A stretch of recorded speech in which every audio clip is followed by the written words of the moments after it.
Olá, você ligado em nosso canal, chegando mais um bate-papo, episódio 44 já do nosso Aqui Pode. Mais um bate-papo relevante, onde a gente vai ter muita história para contar e também saber de algumas novidades do que vai acontecer no Pará, no Brasil e também porque reflexo do mundo com as guerras e por aí vai. Então aproveita essa oportunidade diretamente dos estúdios da Treehouse, contando mais uma história para você.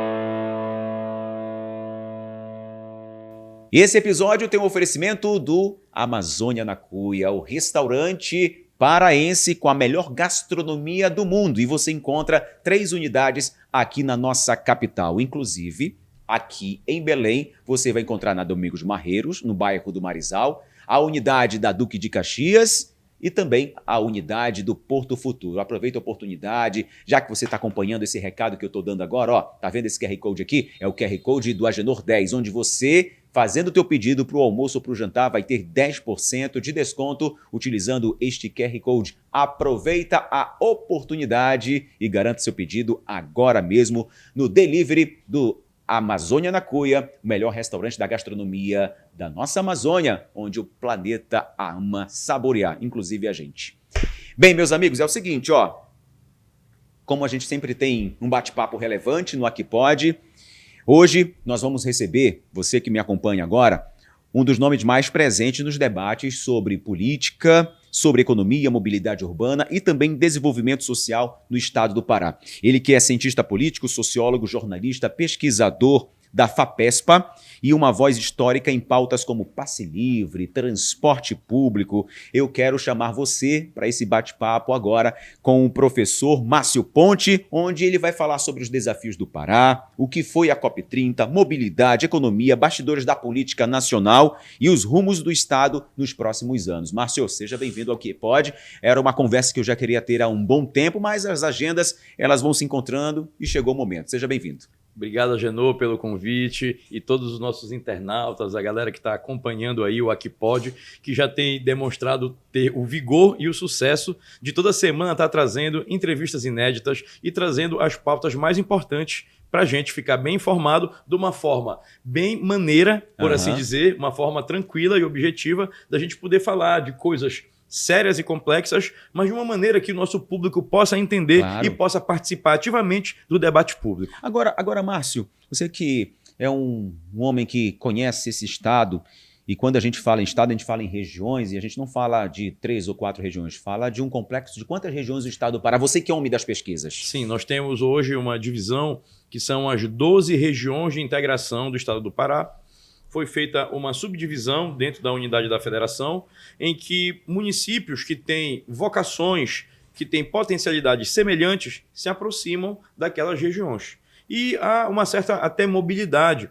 Existem diversos pedidos na Assembleia Legislativa de mudanças de regiões de municípios. E a FAPESPA tem sido o órgão oficial do governo do Estado, que é responsável também por dar pareceres técnicos a respeito da necessidade ou não dessas mudanças. Agora, Márcio, você que sempre esteve envolvido com pautas ligadas ao transporte público, ligadas também à mobilidade urbana, como é que você, então, hoje avalia a evolução da mobilidade de Belém nos últimos anos, principalmente com os novos coletivos, integração, obras de infraestrutura, ou seja, estruturantes para a mobilidade da população da nossa região metropolitana? Bem, a gente tem um déficit de décadas, né, Agenor? Se você for ver, a evolução ela foi muito pequena, mas que teve um salto com a COP30. Não há o que negar, né, seja aqueles que apoiam o governo, ou seja a oposição, do legado que a COP30 deixou para a cidade. E um deles é justamente um transporte coletivo com ar-condicionado, os geladões, que são uma frota que já está servindo a cidade. Outro avanço foi a gratuidade nos domingos e feriados, que é uma outra vantagem. Porém, se a gente for comparar com outras capitais, a gente ainda precisa avançar um bocado. Cidades como Maricá, no Rio de Janeiro, já são tarifa zero E existe um plano do governo federal, do presidente Lula, e isso eu descobri de forma muito interessante através de uma agenda que eu tive essa semana com o presidente do CETRANSBEL, o Paulo Gomes, que é meu amigo de muito tempo, amigo desde os bancos do Colégio Moderno. E ele me falou que há um plano do governo federal para tornar a tarifa zero em todas as capitais e todas as regiões metropolitanas do país, com subsídios do próprio governo. Talvez uma parceria do governo federal com os governos estaduais, com os municípios, para que possa alcançar isso. Mas, por enquanto, eu fico um pouco triste de perceber uma realidade, né? No final dos anos 2000, eu fui o primeiro professor de filosofia e sociologia da rede particular aqui da cidade de Belém, e liderei naquela época o movimento para meia passagem para o estudante do cursinho. O estudante do cursinho pagava inteira, então naquele hiato que ele não passava direto no vestibular para a faculdade, né, não tem vaga para todo mundo, por outro lado tem muita dificuldade o ensino médio fundamental do país, e o sujeito, o aluno ainda tinha que pagar inteira quando estava fazendo o cursinho. Liderei esse movimento em 2008, em 2010 o Passe Livre, que foi um movimento gigantesco no país. No entanto, infelizmente, Agenor, isso não é uma realidade. Os estudantes de cursinho continuam a pagar passagens inteiras nos coletivos da cidade, e o estudante da escola pública e o estudante de baixa renda vem a renda familiar comprometida. Os pais veem a renda familiar comprometida justamente com o transporte, que consome grande parte do seu salário. Uma família assalariada que tem 2, 3 salários mínimos, que tem 1 ou 2 filhos na escola, vai comprometer grande parte do seu orçamento com o transporte. Agora, Márcio, a gente sabe que Belém ainda é considerada, não sei, você vai me dizer, ainda a menor tarifa do transporte público do Brasil, não sei se ainda está dentro desse ranking. E a gente sabe que no decorrer das décadas, dos últimos anos, a tarifa ela acompanha a inflação, né? Ou seja, o reajuste, a defasagem é uma realidade. Ou seja, cada ano a gente sabe que tem um reajuste dos salários mínimos, né? Tem, obviamente, os ajustes no preço do alimento, do transporte e do combustível. Com relação a isso, o que pode mudar, porque assim, a gente imaginava e muita gente criticava, mas vai chegar agora o ônibus com ar-condicionado, geladões, tarifa zero aos domingos e feriados, vai ter muito reajuste, ou seja, vai ter um reajuste muito alto nos próximos anos. Como é que é essa realidade hoje, para quem vive do transporte? Existem estudos do Sindicato Nacional das empresas de ônibus, de transporte, né, coletivo urbano, e existem estudos também locais do CETRANSBEL, aqui na capital do nosso estado. E esses estudos apontam uma média de mais ou menos pouco mais de R$9 por quilômetro rodado no ônibus, e é feito o cálculo do bilhete da passagem em cima justamente desses gastos, né? Quanto custa você colocar aquele ônibus para circular lá, para estar disponível para a cidade, para poder receber aquela passagem, aquele valor. No entanto, como nós já chegamos num consenso aqui, Agenor, se não houver subsídio, a gente não vai conseguir um transporte de qualidade. A tarifa é uma das mais baixas, mas ainda assim ela é alta para o bolso do assalariado, para o bolso das pessoas que têm uma média de até uns 3, 4 salários mínimos, ou aqueles que estão no CAD único, que é uma situação mais difícil ainda. Então, é necessário que hajam subsídios, é necessário que hajam novos incentivos, e eu acredito que o governo federal, esse plano do presidente Lula, de trazer a tarifa zero para todas as capitais e para todas as regiões metropolitanas do país, é uma possibilidade da gente conseguir alcançar uma qualidade no nosso transporte. A COP30 ela foi importante, como você falou no começo, para o estado do Pará, principalmente para a capital. Quando você fala em subsídios, a gente lembra que houve uma força-tarefa, né? Governo do estado, governo municipal e governo federal, exatamente para subsidiar o transporte público, para que esses ônibus pudessem chegar a mais de 300 ônibus, subsidiando as empresas que são privadas, mas elas têm a concessão do transporte público da região metropolitana. Ou seja, se não tivesse esse subsídio, o transporte continuaria da mesma decadência. Exatamente. É uma concessão, né? Mas as empresas também, como você apontou, tem a defasagem e também tem a necessidade da população. Então, para que isso seja resolvido, tem que haver um diálogo aberto, né? Como eu não cheguei nem a mencionar, eu retomei esses movimentos. Retomei por quê? Porque eu descobri que o estudante continua a pagar a meia passagem no transporte público. Mas em outras capitais, em outros lugares, Caucaia, na região metropolitana de Fortaleza, é um dos principais exemplos nacionais da questão da tarifa zero. Mas antes do presidente Lula lançar esse programa né, para nós podermos enfrentar a situação atual do estudante, é necessário que imediatamente haja um acordo para que a tarifa zero para o estudante da escola pública e para o estudante da baixa renda seja uma realidade na nossa capital, na nossa região metropolitana e no estado, para aqueles que precisam se deslocar de município para município. E, por outro lado, o estudante de cursinho também tem direito a meia passagem. Não é justo que ele fique pagando passagem inteira. É necessário que a população e esses segmentos sociais, especialmente os estudantes e os seus pais, tenham essa consciência. A gente encontra na Câmara Federal, na Assembleia Legislativa, na própria Câmara de Vereadores da cidade, inúmeras bancadas. A gente encontra, por exemplo, na Câmara Federal, a bancada da bala, que defende que o cidadão ande armado, que tem o direito de ter uma arma, não interessa se ele vai matar o irmão dele. Interessa que ele quer ter o direito à arma e é legítimo. Tem a bancada das mulheres, mais do que legítimo, que tem sido muito agredidas. Os casos de feminicídio têm aumentado e muito importante a presença da bancada das mulheres. Os nossos colegas professores, eu sou professor, nós temos o sindicato dos professores das escolas particulares, o sindicato dos professores das escolas públicas e o estudante, Agenor. O estudante está nu.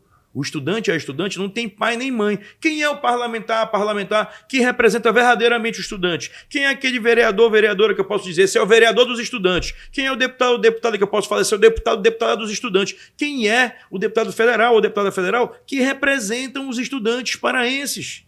Então, a gente encontra uma lacuna nesse momento.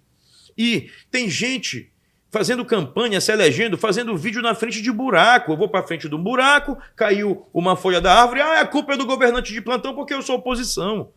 Então, a gente vê realmente uma coisa muito doida acontecendo na nossa sociedade hoje e, infelizmente, pessoas de bem acabam se envenenando com fake news. Então, é necessário botar um freio e, pelo menos em relação aos estudantes do estado do Pará, da capital Belém, da região metropolitana, eles precisam de um movimento que represente o interesse deles. Agora, Márcio, quando se fala em transporte, fala em mobilidade, a gente sabe que nós estamos em 2026. Desde lá dos anos 2005, 2006, a gente ouve falar em Belém sobre o BRT, que para aquela época era uma novidade no transporte municipal, de região metropolitana, e foi implementado para Belém, trazido pelo ex-prefeito à época, do Ciomar Costa. Sim. Tá? Isso foi muito alvo de críticas, debates e até disputas políticas, né? Elegeu e não elegeu prefeitos naquela época por causa dessa disputa. O senhor foi uma das vozes, como professor, que defendem a continuidade da obra, do projeto. Sim. E hoje, olhando para trás, acredita que aquela defesa foi acertada? O que ainda precisa melhorar? Porque a gente sabe que existe o BRT da capital e o BRT metropolitano, só que eles não conversam, né? São projetos onde o BRT metropolitano, que é um projeto do governo do estado, também subsidiado com o governo federal, para que a empresa ou as empresas que detêm hoje a concessão possam tomar conta de um projeto bonito, onde você sai de Belém e pode ir até Castanhal, que é considerada a região metropolitana, pagando uma única passagem. Ou seja, um projeto que de fato saiu do papel. Como é que você vê? Daria para melhorar? A população está entendendo como é que funciona? Bem, o BRT ele foi mutilado. Essa que é a verdade. É um projeto que já existia em Curitiba. O Jaime Lerner, se eu não me engano, era o prefeito, né? E o prefeito do Ciomar foi lá na época, né? Viu como é que funcionava e era, trocando em miúdos, a seguinte lógica. A inteligência do metrô com o custo do ônibus. Era mais ou menos esse o conceito do BRT. Então, onde passa o BRT, vou falar primeiro de Belém, onde passa o BRT, não pode passar ônibus de linha. Veja só, um exemplo claro, na Almirante Barroso, se passa a BRT, não pode ter ônibus de linha, muito menos outros transportes alternativos. Todos os transportes alternativos, motos, vans, carros de aplicativo e ônibus de linha, eles passam nas transversais, mas não passam na principal. Essa que é a lógica do BRT. Então vai ter o terminal de transbordo, em que você, com um bilhete único, pega um na Almirante Barroso, mas pode descer na esquina da Mauriti, por exemplo, e pegar um ônibus para Sacramento, pagando o bilhete único. Só que o BRT foi mutilado. Então virou uma guerra de todos contra todos, um estado robesiano em que está todo mundo disputando o espaço lá no Almirante Barroso, por exemplo. Então é necessário que se reordene o BRT para que ele funcione conforme o seu conceito. A primeira questão é essa. Está faltando uma engenharia? Exatamente. Está faltando engenharia. Exatamente. Desde a origem. Onde você diminui a quantidade de ônibus que descem até o centro, onde você melhora o fluxo de veículos, o trânsito, só que isso ainda não foi melhorado, né? Exatamente. Então, isso também, aplicando uma engenharia de tráfego mais aprimorada, e isso a Universidade Federal do Pará tem inúmeros intelectuais, estudiosos, pesquisadores nesta área, mas Brasil afora também, com certeza vai precisar reordenar o projeto. O projeto é inteligente. Sim. Agora, o tempo que levou para acontecer é uma vergonha nacional. Agora, Márcio, a gente sabe que o BRT metropolitano saiu do papel dentro da atual gestão. Governador Helder, ex-governador, agora governadora Hanna Gassan, e a gente vê que é real um projeto que de fato saiu do papel, ônibus novos com ar-condicionados, ônibus elétricos. O geladão, quem imaginaria, né? O geladão, quem imaginaria. Andar no ônibus com ar-condicionado. Aí eu te pergunto... Mosqueiro. Outeiro. Outeiro. Então, assim, eu acredito que há uma diferença entre um projeto e outro, né? Belém e também o projeto do BRT metropolitano, onde hoje uma empresa, a BRT Amazônia, é a gerenciadora, ganhou essa concessão, tem o seu cartão próprio, que é o cartão pra já. E eu te pergunto exatamente nesse conflito do bom sentido entre Belém e o metropolitano, né, o BRT, é que as empresas passaram a se mexer e buscaram dar um serviço de melhor qualidade. Primeiro que abriu para uma concorrência, Sim. né? Abrir para essa concorrência melhora a qualidade do serviço também, porque você tem outros players oferecendo preços e serviços diferenciados. No caso do governo do estado, e a gente deve ressaltar que não basta só fazer o BRT ou colocar o ônibus legal lá, se a pista estiver destruída ou se não tiver como você trafegar. Recentemente o governo do estado inaugurou a Rua da Marinha, a nova Rua da Marinha, né? A Avenida Liberdade também, que lá pela terra firme você consegue chegar na Alça Viária em 10 minutos, né? Porque você estava tudo concentrado ali na Almirante Barroso, na saída pela BR-316. Já passei por lá. Né? Eu já passei por lá também, eu fui lá outro dia, fui até o final e voltei, vi as pontes lá e também vi que havia uma área que estava sendo invadida lá, mas já foram tomadas providências, né? E eu acredito que o Ministério Público, o governo do estado, as forças policiais já estão tomando as devidas medidas, mas é incrível, né? Demora tanto tempo para fazer algo, aí vem um governo que tem um compromisso e consegue entregar a obra, mas mesmo assim já é atingido de certa forma por pessoas que não estão, vamos dizer assim, harmonizadas com o que está acontecendo, com as transformações que estão acontecendo na cidade. Eu vi outro dia a oposição falando mal da COP. Né? A COP não prestou, que a COP foi só maquiagem, mas eu passo pela Doca, eu passo pela Tamandaré, eu passo pela nova Avenida Liberdade, eu passo pela nova Rua da Marinha, eu passo em diversas ruas que eram baixadas em Belém, que estão hoje com asfalto, com arruamento, saneadas, pintadas. E existe uma série de ações que são feitas, e eu falava no início um pouco da confusão que está acontecendo no nosso país há alguns anos já com essa polarização política, é que as coisas vão acontecendo, mas em certos modelos de cognição, parece que as pessoas não conseguem enxergar o que está acontecendo diante delas. Quando você fala de COP30, né? A COP30, obviamente, que ela deixou um legado. Aceleramos uma infraestrutura de Belém que poderia levar 50 anos em apenas 3, 4 anos, que Nunca são as Belém obras veria de infraestrutura de mais de 5 bilhões de reais em investimentos. E a gente sabe que ainda falta muito para que a cidade possa receber melhorias, mas não é em pouco tempo que você vai, apenas em um governo, você precisa de trabalho e muito empenho de muita gente que de fato quer o bem da cidade. E a gente sabe que, por exemplo, quando você fala de infraestrutura, a gente lembra que Belém recentemente, nas últimas semanas, vem sofrendo com o castigo das chuvas fortes, mudanças ainda climáticas no inverno também. amazônico. Só que assim, quando acontece uma chuvada, eu vejo por esse ângulo.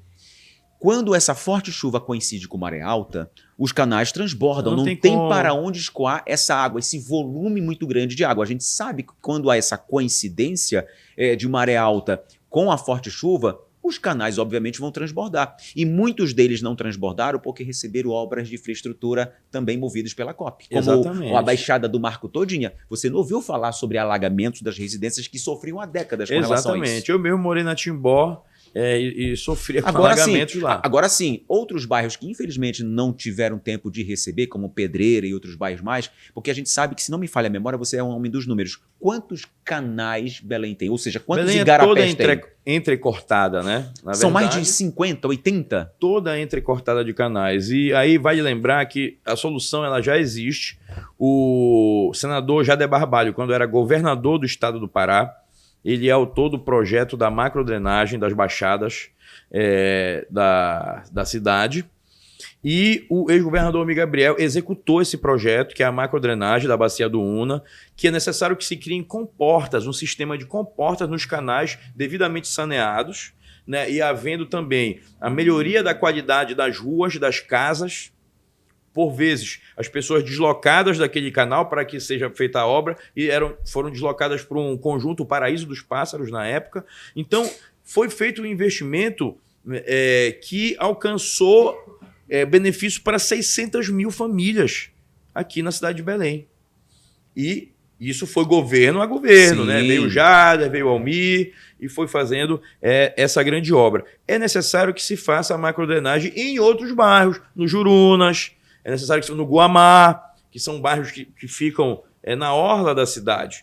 Belém também ainda sofre com essa ocupação desordenada, mas que, ainda que sejam a passos lentos, está acontecendo. Você vê o Portal da Amazônia, e aí, com todos os problemas que teve a prefeitura do Dulciomar, ele fez essa obra para a população gratuita. Ele encarou aquela orla que era tomada. Exatamente. Ocupada. E foi lá, e a Estrada Nova, a Bacia da Estrada Nova, né, que é justamente aquela, vai lá no Yacht Club, também no final do Alcindo Cacela. Então, existe uma demanda muito atrasada na cidade de obras que a prefeitura não tem condições de arcar. Por quê? Porque não tem liquidez. A população cresceu muito mais do que a capacidade de impostos a serem cobrados, IPTU, do que a arrecadação, do que o ISS e outras formas de arrecadação da cidade. E isso requer o quê? Cada vez mais uma articulação com parlamentares para trazer emendas parlamentares para a cidade. Articulação com o governo do estado também, que é fundamental. E há muito tempo que a gente não via, só para concluir, Agenor, um cenário como nós vimos na COP, em que prefeitura, governo do estado e governo federal estavam os três juntos trabalhando por Belém, fazendo lobby internacional para trazer o evento para cá. Porque a reboque do evento veio justamente esse legado. É um legado que a governadora Hanna fala o tempo todo, que a gente vem encontrando nas entregas que ela tem feito. Ela tem dito, a COP deixou um legado, mas eu vejo que esse legado não é somente da COP, mas é do governo do estado comprometido com o estado do Pará e com a população do estado do Pará. O estado do Pará era o último lugar, números de violência, pontos de iluminação na cidade. Nós estávamos realmente numa situação horrorosa. Belém tem muitos desafios, tem muita coisa para ser resolvida ainda, mas é necessário que haja um diálogo com a população, auscultar, colocar o estetoscópio e ouvir a sociedade, saber onde é que está doendo, se colocar no lugar do outro, para ver a dor do outro, para conseguir trazer cada vez mais recursos. E para isso não basta só eleger prefeito ou prefeita, governador ou governadora, presidente da República ou presidenta. Isso tem que eleger também vereadores e vereadoras comprometidas, deputados estaduais e deputadas estaduais comprometidas, deputados federais e deputadas federais comprometidas e senadores comprometidos com o estado do Pará. E quando você fala com relação porque também, assim como outras cidades do estado do Pará, dependem de emendas parlamentares vindas tanto de deputados estaduais na sua região, como deputados federais. Por isso que é importante também em Belém ter esses seus representantes na Câmara Federal e também na Assembleia Legislativa, exatamente para lutar por suas demandas do bairro, da cidade. Quando a gente fala que Belém não tem a arrecadação que é necessária, não tem o passivo para poder pagar obras de infraestrutura, ela depende principalmente de programas ligados ao governo federal, empréstimos à Caixa Econômica, empréstimos ao Banco do Brasil para poder trazer obras de infraestrutura. Por isso que isso é importante. Agora eu lhe pergunto, muita gente comenta, fala que o governo do Pará conseguiu colocar o Estado, ou seja, o ex-governador Helder Barbalho, através do seu trabalho, empenho, articulação política nacional e internacional, trazendo a COP para o Estado do Pará, para a capital paraense, conseguiu colocar o Estado em um novo patamar de visibilidade nacional e também internacional, quando a gente fala do turismo. Como é que você avalia a gestão do governador, agora posso falar ex-governador Helder Barbalho, em áreas como infraestrutura, economia e preparação da cidade para a COP30? Eu acho que a gente pode remontar um pouco em 2018, né, na campanha vitoriosa do Helder. Ele havia prometido para a população, porque se falava ainda nós tínhamos resquícios de um projeto de divisão do estado do Pará, em que havia uma crítica duríssima de que o governo de então não olhava para as diferentes regiões de forma diferente e era ausente, não estava nas diferentes regiões do estado, nos diferentes municípios. Estava de costas para as demandas que estavam acontecendo de fato no estado do Pará. Helder veio com uma proposta de que os investimentos do estado do Pará deveriam ser feitos conforme as diferentes vocações dos municípios e das cidades paraenses. Ora, a gente tem cidade aqui cuja vocação é o comércio, mas outras cidades a vocação é o minério, outras cidades a vocação é a agricultura, é o açaí, é o cacau, é a mandioca, é o búfalo, é o boi. Outras cidades é a agricultura familiar e assim por diante. O turismo é a potencialidade econômica comum nas 144 cidades do estado do Pará. Então, Helder resolveu essa lacuna. Passou a ser um governo presente, tanto que ele vai tomar posse em 2019, não somente em Belém. Ele vem tomar posse também em Santarém, vem tomar posse também em Marabá. E cria os governos regionais, com secretários titulares, sendo lideranças locais, para ser a interlocução daquela população com o governo. Para além disso, o Helder teve uma sensibilidade que percebeu que o combate à criminalidade ele se dá, sim, com equipamento policial, com investimento em inteligência, viatura, armamento, concurso público, melhoria do salário dos praças e dos oficiais, mas também com obras infraestruturantes que tragam benefícios para a população local. E pegou os bairros mais violentos do nosso estado do Pará, nas cidades mais violentas do Pará, que eu estou falando de Belém, estou falando de Ananindeua e Marituba à época, e pegou os bairros mais violentos e criou as Usinas da Paz. Que as Usinas da Paz, não há dúvida que são uma inspiração nos CIEPs do Leonel Brizola, no Rio de Janeiro, e também de um projeto que o professor Maneschi, quando foi candidato a prefeito pelo MDB em 2016, ele lançou os Céus de Belém. Foi chamado o professor Balestreri, pelo governador Helder, e nasceu o projeto das Usipaz, que é, inclusive, pago pelas mineradoras, que têm lucros exorbitantes aqui no estado do Pará e tem como uma exigência do governo Helder uma contrapartida que são as Usinas da Paz. Já estão em número de 30, inaugurou a 30ª Usina da Paz e é hoje uma das políticas públicas sociais mais importantes do Brasil. Veja só, mais importante, é um exemplo para o Brasil.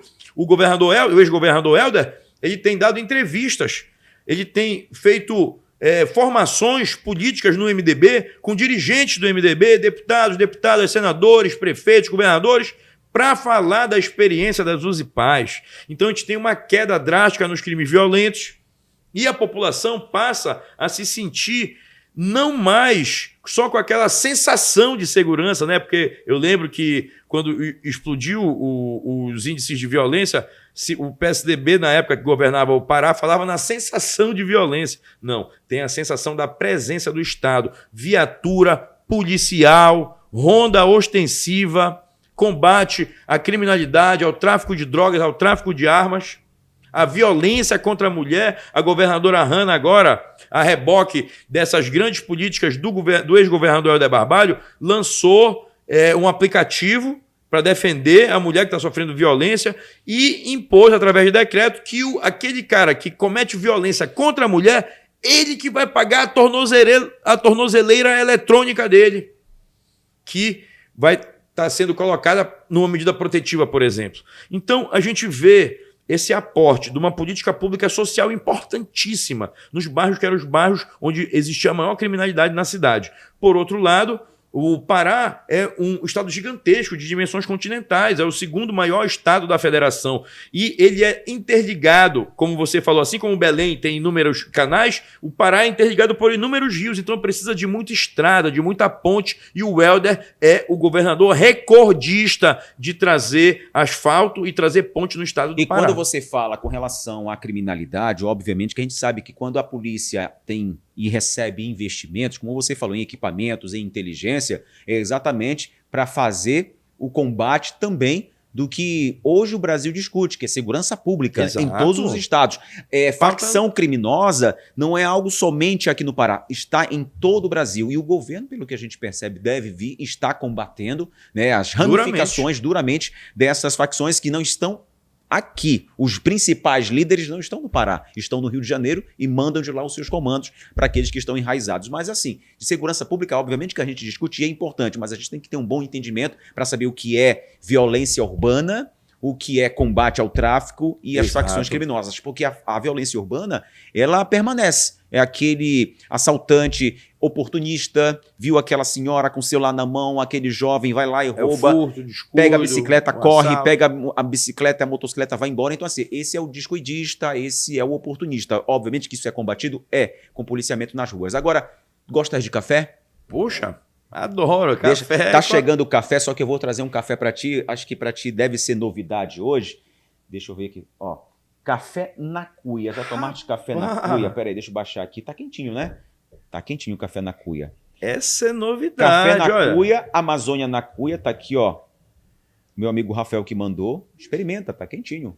Olha, eu quero pedir até pra equipe aí que tá aqui na produção do Aquipod para fazer um registro aqui. Faz aqui, ó. Isso aqui é uma grande novidade, hein?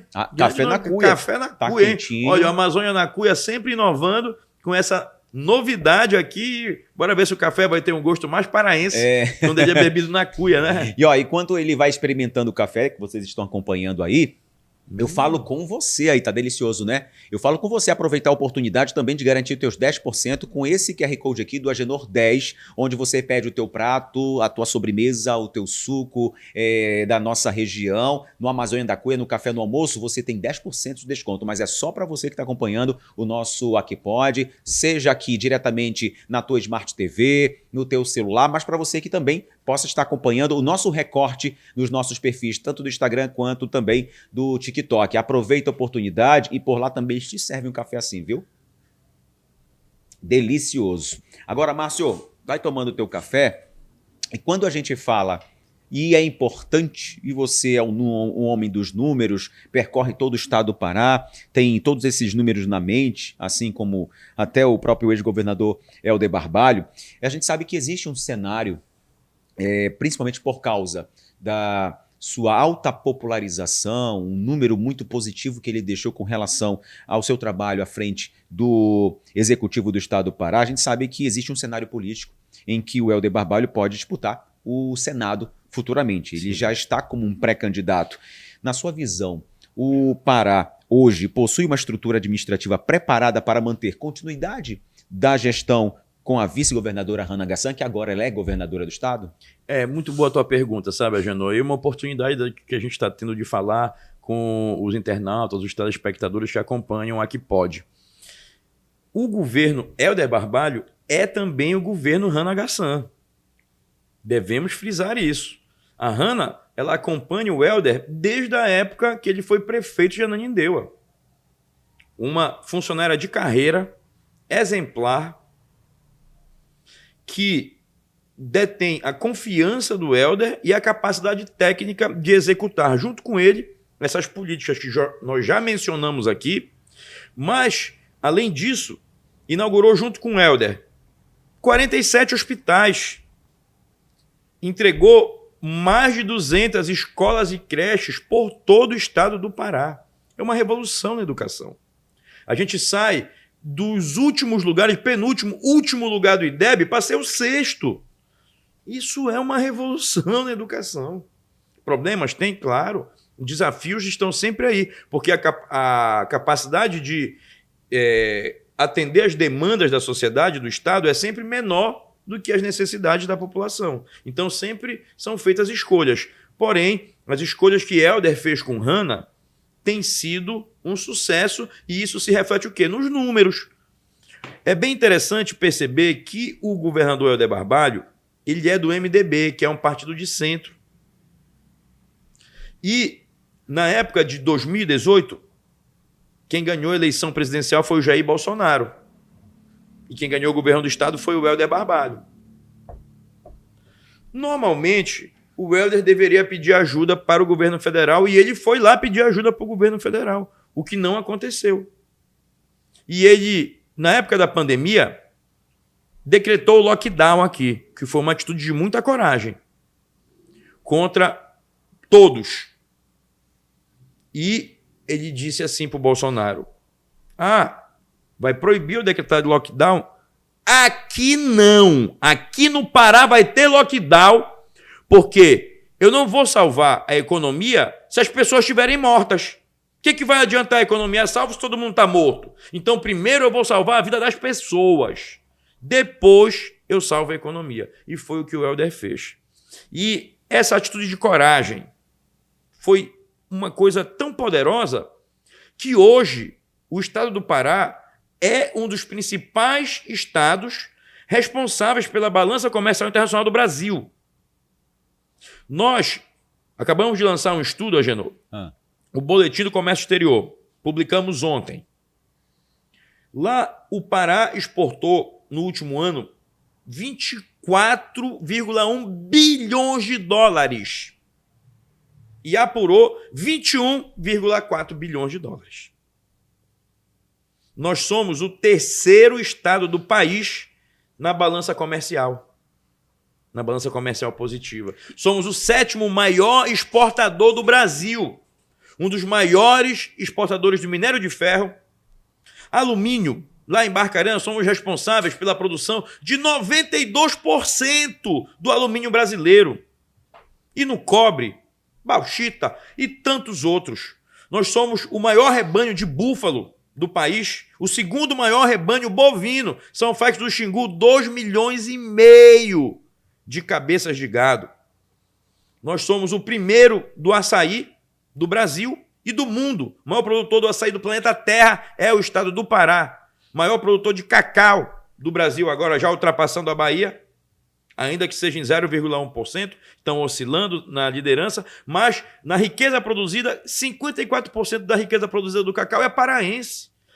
Mandioca, nós somos uma potência gigantesca, meu amigo. Mas isso se dá agora, que como eu disse no início, em certo momento na nossa entrevista aqui, que, poxa, quero te agradecer mais uma vez, está tendo a oportunidade de trazer esses números para a nossa população, que o governador Helder defende e que nós, que somos pesquisadores, que somos intelectuais, que somos professores, temos o dever de divulgar.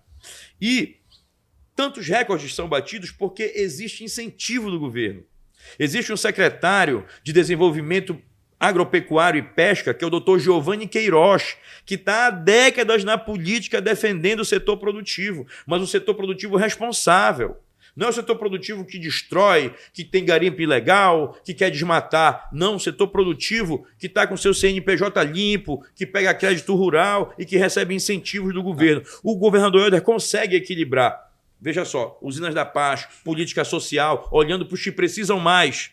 Por outro lado, o setor produtivo, porque é o setor produtivo que gera emprego e renda e tem um Estado forte que consegue juntar esses interesses e fazer políticas que consigam atender a sociedade como um todo. Quando você fala com relação ao próprio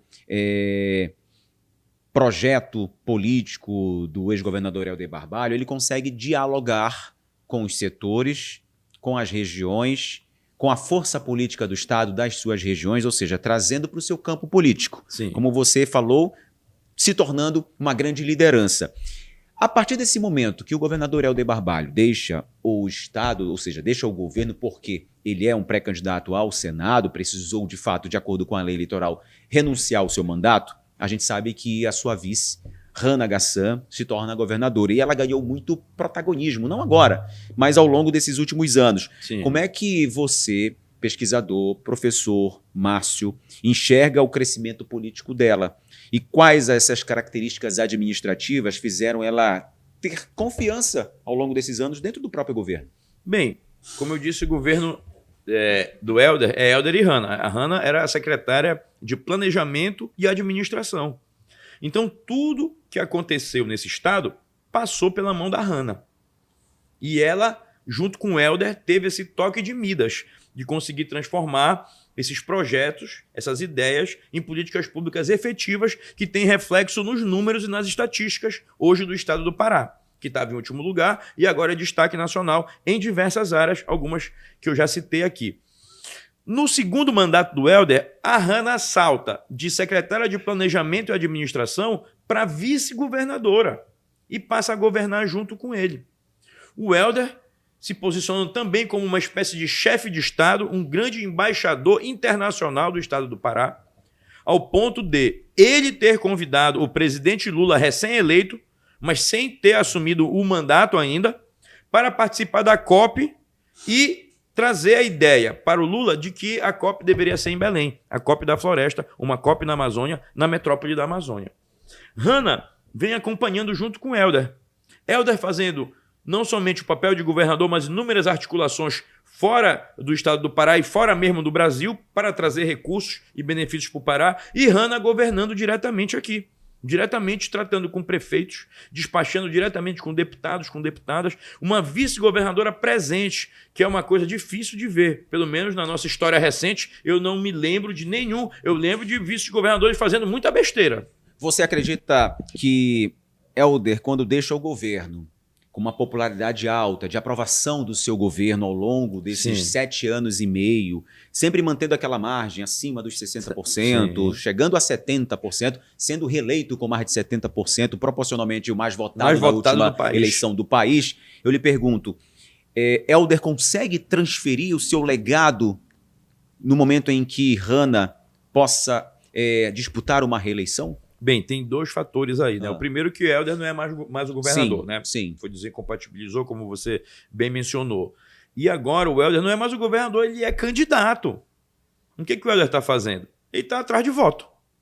Está fazendo acordos, reuniões, está se comprometendo com pautas, com projetos, com ideias e com os grupos políticos governantes nesse estado, porque o MDB elegeu 80 prefeituras praticamente, fora os aliados de outros partidos. E o governador Helder, ele consegue transitar entre lulistas, bolsonaristas, petistas, direitistas, ao ponto de ter sido o governador mais bem votado proporcionalmente do Brasil inteiro.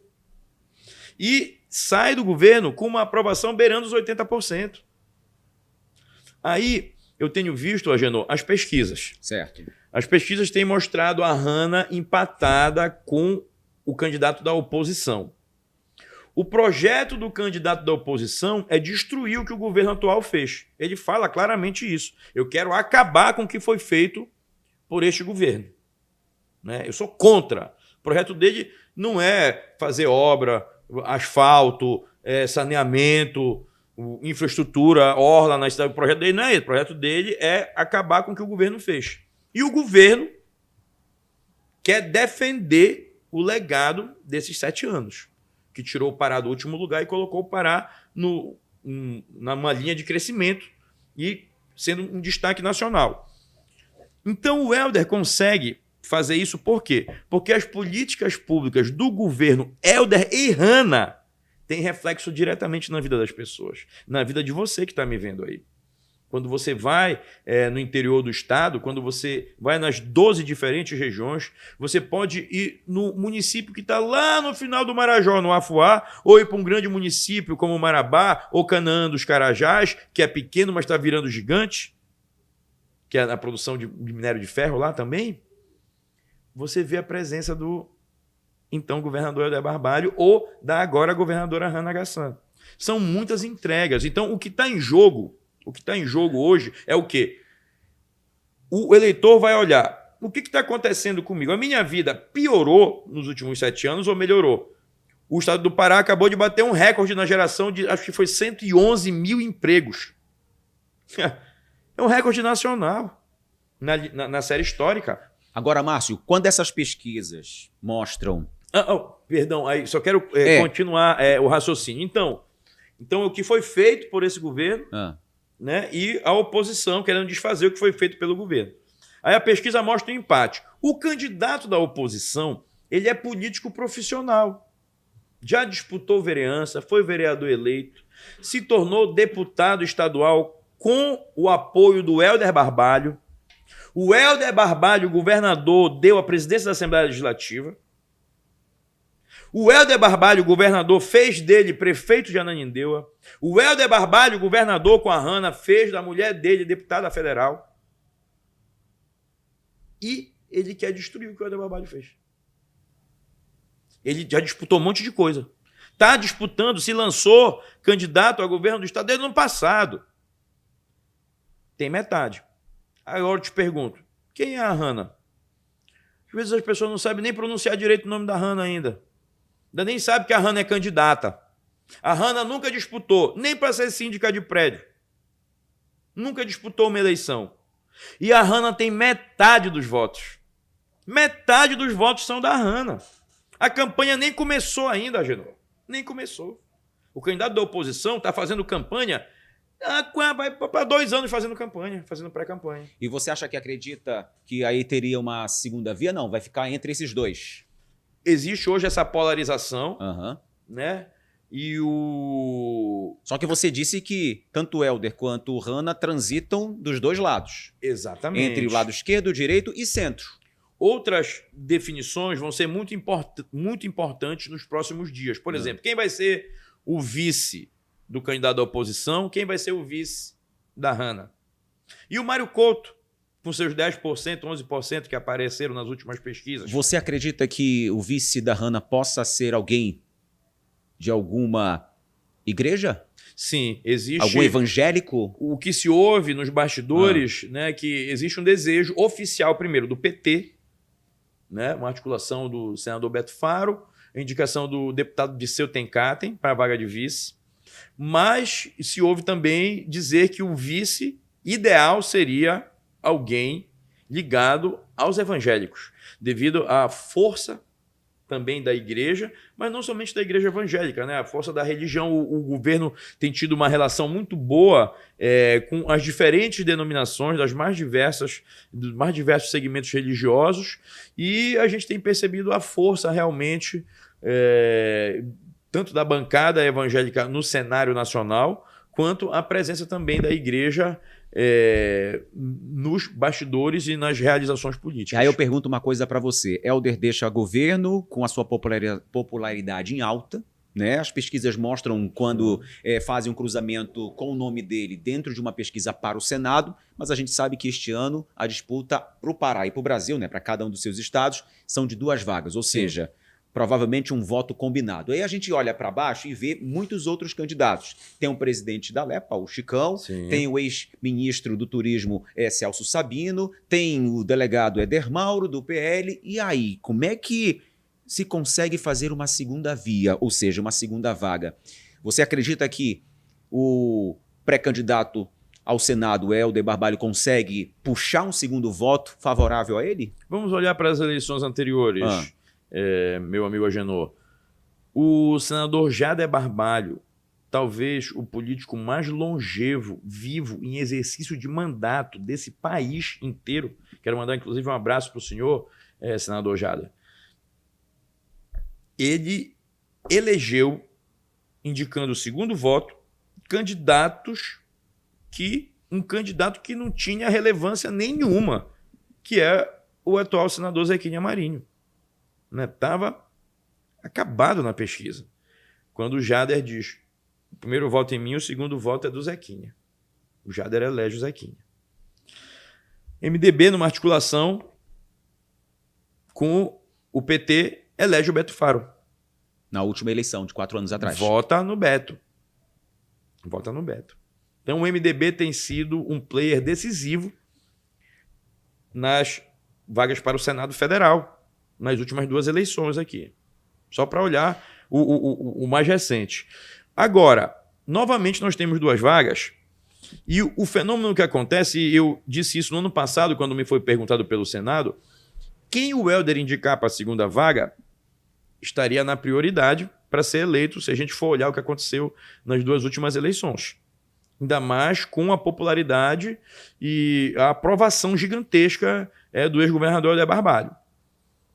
Por outro lado, as pesquisas têm apontado que o Éder Mauro, se lançando ao Senado numa chapa de oposição, ele está em segundo lugar. O Helder disparado na frente em todas as pesquisas, mostram a disparada do Helder. E em seguida, Celso Sabino empatado com Éder Mauro. Em seguida, Zequinha, em seguida, o presidente da Lepa, Chicão. Só que as articulações começaram há mais ou menos umas 3, 4 semanas.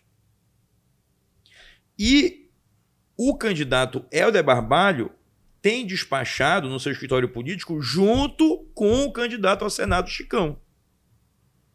E Celso Sabino vem também se apresentando com o nome que está em segundo lugar, na margem de erro, com Éder Mauro. Eu vejo que deve-se buscar uma composição. Ainda há o desejo, pelo menos até poucos dias ou semanas atrás, havia o desejo de que Celso Sabino fosse o vice-governador na chapa de Rana Gassan, né, para ver esse equilíbrio. Também é um político ligado à igreja. Só que tem uma articulação com o PT aí também, não tem? No entanto, existe um acordo do Celso lá com o presidente Lula. Bem, se a gente for lembrar um pouquinho, o Celso ele foi, inclusive, expulso do União Brasil porque ele ficou no ministério do Lula. E o Lula garantiu que ele seria candidato. E existe o desejo do PT de ser o vice também. Portanto, todas essas peças estão colocadas no tabuleiro. Não existe nenhuma possibilidade descartada. O presidente Chicão reafirmou a sua candidatura, acho que ontem, essa semana agora, ao Senado. E o deputado federal Celso Sabino também reafirmou a sua candidatura ao Senado Federal.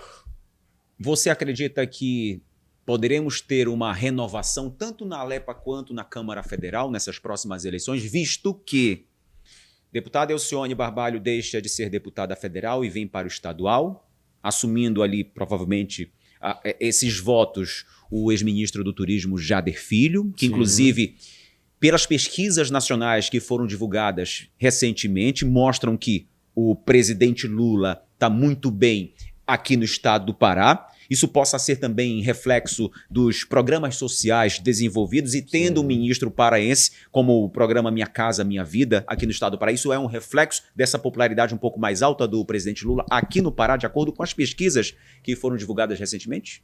Não há dúvidas, né? Tanto o Celso, que foi um ministro do turismo que bateu recordes na atração de turistas para o Brasil, mas principalmente o ministro Jader Filho. Porque o Minha Casa Minha Vida é um dos principais programas do governo federal. Ele foi retomado, né? Exatamente. O ex-presidente Bolsonaro abandonou, na verdade, ele abandonou todas as políticas públicas relevantes desse país. Deixou o país à míngua. E o ministro Jader Filho, que eu mando um grande abraço também para o ministro Jader Filho, que esse é um paraense raiz, ama esse estado e deu uma aula de política à frente do Ministério das Cidades. Ele foi sensível, ele participou com o presidente Lula diretamente do enfrentamento de catástrofes que aconteceram nos últimos anos. Ele não somente retomou todas as obras do Minha Casa Minha Vida, mas ele ampliou a faixa de renda para que outros segmentos da população pudessem ter acesso a essas casas. Recentemente eu vi uma entrega aqui em Mosqueiro, no Viver Mosqueiro, que tinha sido uma obra abandonada, uma obra que tinha sido tomada, invadida. Então ela foi retomada e foi entregue recentemente para pessoas que esperavam a sua casa há mais de 20 anos. Então, realmente, ele foi um dos ministros preferidos do presidente Lula. O presidente Lula fez elogios públicos diversos para o ministro Jader Filho e, como candidato a deputado federal, deve ser, como a gente costuma falar no jargão da política, o espoca-urna. O ministro Jader Filho deve arrebentar como candidato a deputado federal e o MDB, que já tem 9 deputados federais eleitos na campanha anterior. Isso se deve também à popularidade de Helder, que foi o principal cabo eleitoral das últimas 3 eleições. Estou falando da eleição e reeleição dele e das eleições municipais também, de Igor e Edmilson. E deve ser hoje, novamente, o principal cabo eleitoral. Só que não está sozinho agora. Tem o Helder e tem o Jader Filho puxando votos e a deputada Elcione, né, que dispensa apresentações, né, uma das mulheres mais aguerridas que a gente já viu na política nacional desse país em plena atividade. Agora, Márcio, você acredita, por exemplo, o ex-prefeito Edmilson saiu desgastado, né? Perdeu a eleição, da reeleição, que seria a reeleição dele, sai desgastado. Acreditas que ele disputa algum cargo federal este ano como deputado? Deputado federal, né? Mas acredita-se, né, que o Edmilson deve disputar uma vaga novamente para a Câmara Federal. Os partidos de posição, na verdade, estão junto com o PT, né? Que estão coligados, né? Tem o PCdoB, não sei se o PSOL, não sei como é que está essa coligação, eu teria que verificar, mas é um bloco de esquerda, né? E pretende fazer uma bancada, né? O Beto Faro, como presidente do PT, está lançando, ele é senador, a esposa dele, a Dilvanda, é deputada federal e está lançando o filho também deputado federal, né? Parece que quer fazer 2 ou 3 deputados federais. E no PT também, a Ana Júlia, ex-governadora, indicada pelo Lula. Se o Celso Sabino for candidato ao Senado mesmo, deve ser a suplente do Celso Sabino. Daqui a pouco a gente vai botar um tabuleiro aqui. Rapaz, não brinca com coisa séria. Olha, que agora tá dando a fome, né? Mas, ó, enquanto você toma aquela água, deixa eu dar um recado para você que me acompanha. Você sabe que hoje a gente vive do mundo digital, principalmente o mundo digital vertical. E você sabe que em Belém você encontra vários pontos que foram mapeados pela empresa Ultra OH, esta empresa que eu estou falando, para que você possa ser visto por milhares de pessoas. Então, você está querendo ver sua marca, quer ver o seu negócio por milhares de pessoas quando ela passa no trânsito da nossa capital? Então fala com a Ultra OH e saiba quais pontos você pode ter a tua marca, acompanhando o trajeto do seu consumidor, do começo ao fim. A Ultra OH faz tudo isso com a sua equipe comercial. Para saber como colocar a sua campanha no ar ainda esta semana, é só acessar através deste QR Code, você escaneia, fale com a equipe comercial da Ultra OH. Você já deve ter visto pela cidade o Agenor, o Aquipod em algum ponto. Pois é, milhares de pessoas vêm, porque as pessoas me mandam mensagem dizendo: eu te vi nos painéis aí da cidade. Então pronto, fale com quem entende, fale com a Ultra OH. Quando a gente fala, Márcio, com relação ao governo do estado, a gente falou do opositor ao governo Helder, que no caso é opositor do governo da governadora Hanna, mas tem um Mário Couto aí no meio. E o Mário Couto uma hora está de um lado, está de outro, queria vir por um partido, tiraram ele, depois veio para um outro partido, depois tiraram ele, mas ele vem se lançando aí como um pré-candidato ao governo e diz que ele é o verdadeiro candidato da direita. E aí? Como é que está o Mário Couto nesse meio todo também? Rapaz, o Mário Couto, eu gosto muito do Mário Couto. O Mário Couto é um político ainda raiz, como a gente costuma dizer, né? É forjado, né, num outro valor da política. Ele se meteu num partido chamado Partido Novo, que de novo não tem nada. É o partido do Zema, que é o ex-governador de Minas Gerais, né, que quer introduzir o trabalho infantil no Brasil e que recebeu 1 milhão do Vorcaro, também, né, de empresas ligadas ao Vorcaro.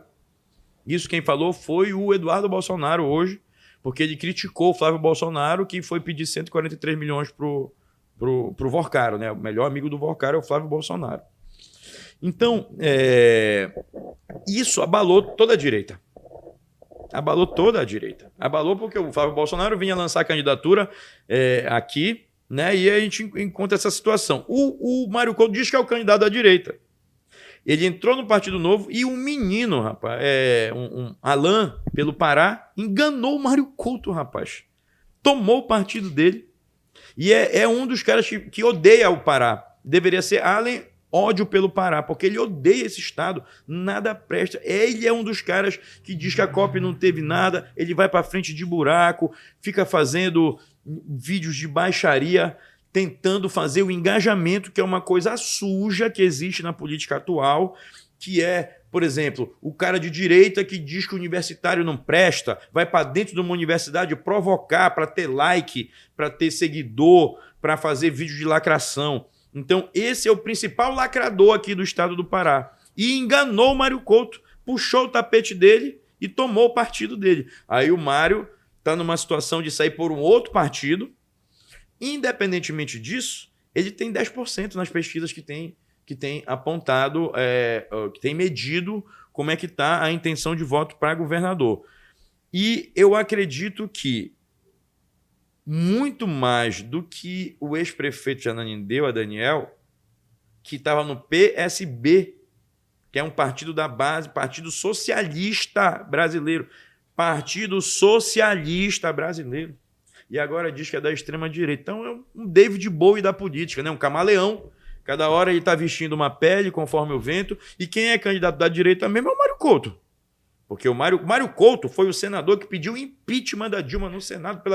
Foi o primeiro senador a pedir o impeachment da Dilma pelo PSDB. Mas aí eu te pergunto, o ex-prefeito lá de Ananindeua, que é o opositor principal da Hannah Gassan, como você falou, Hannah é uma pessoa, até então, servidora pública, tem um histórico na administração pública, tanto municipal quanto estadual, foi coordenadora da COP em Belém, no período da COP, sim. Enfim, foi ganhando o seu engajamento político, o seu conhecimento. Só que assim, quando você olha para trás, Hannah não tem processos e, recentemente, alguns escândalos envolvendo o nome do ex-prefeito de Ananindeua, principalmente em entrevista em matéria nacional com relação à compra de casa em casa de luxo, em frente a uma praia, a um litoral do estado do Ceará. Isso foi um escândalo. Acreditas que dentro do momento em que começar o processo eleitoral, isso vai ser um peso também na balança contra o adversário? Veja só o caso do Flávio Bolsonaro. Flávio Bolsonaro disse que era a favor de investigar o Master. Mas depois fez um acordo com a Alcolumbre, passou o projeto da dosimetria para beneficiar o Bolsonaro e colocar 200 mil bandidos em regime de progressão para colocar na rua. Então, para beneficiar o Bolsonaro, beneficiou 200 mil bandidos no país. E disse que o Lula, que tinha quebraram o sigilo do filho do Lula. Mas, quando foi ver, o Flávio Bolsonaro é o melhor amigo do Vorcaro. O áudio. Meu amigo, meu irmão, meu parça, eu tô te cobrando aqui a parada.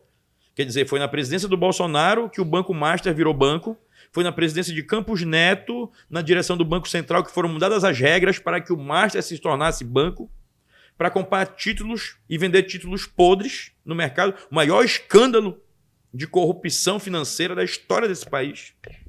E isso pode estar acertando de morte a campanha do Flávio Bolsonaro, em que já fala até na Michelle ser a candidata, né, da mulher do Bolsonaro. Esse escândalo... Aqui no Pará, esse escândalo que saiu no Fantástico, ele deu uma dimensão nacional. Não tem problema o sujeito comprar uma casa de praia, de luxo, se ele tiver como comprovar isso. Agora, comprar com dinheiro dos outros, comprar com dinheiro dos fornecedores, ele paga uma nota num dia, no outro dia, a empresa que recebe da prefeitura está fazendo depósito para ele comprar a casa dele.